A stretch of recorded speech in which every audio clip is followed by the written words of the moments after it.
Israel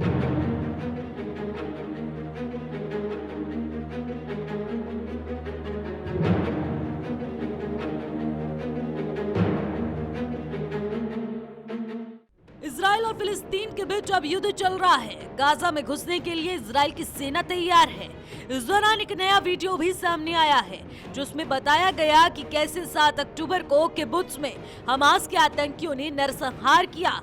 इस दौरान उन्होंने एक एम्बुलेंस पर भी गोलाबारी की। घर घर घुसकर नागरिकों पर गोलाबारी की गई। हाल ही की बात करें तो हमास आतंकियों से बड़ी मात्रा में हथियार भी बरामद किए गए हैं जिसमें कई अत्याधुनिक हैं। इन सब के बीच भारत के इस्लामी संगठन भी फिलिस्तीन के समर्थन में उतर रहे हैं। जमीयत उलेमा हिंद ने गाजा पर आतंकियों के हमले की निंदा की। उन्होंने तुरंत इस संघर्ष को खत्म करने की मांग की है और कहा कि संयुक्त राष्ट्र के मुताबिक ही इस मुद्दे का हल निकाला जा सकता है। भारत ने भी खुलकर कहा है कि हमास ने इजराइल पर आतंकी हमला किया है। जमीयत ने अपनी कार्य समिति की बैठक में अपील की है कि इसमें हस्तक्षेप किया जाए।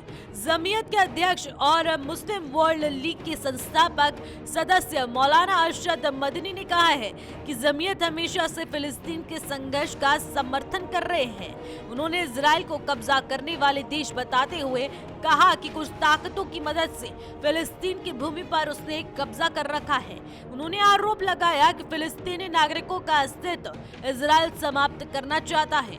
इतना ही नहीं, मदनी ने इजराइल की सेना को आक्रामक, बर्बर और अत्याचारी करार कर दिया।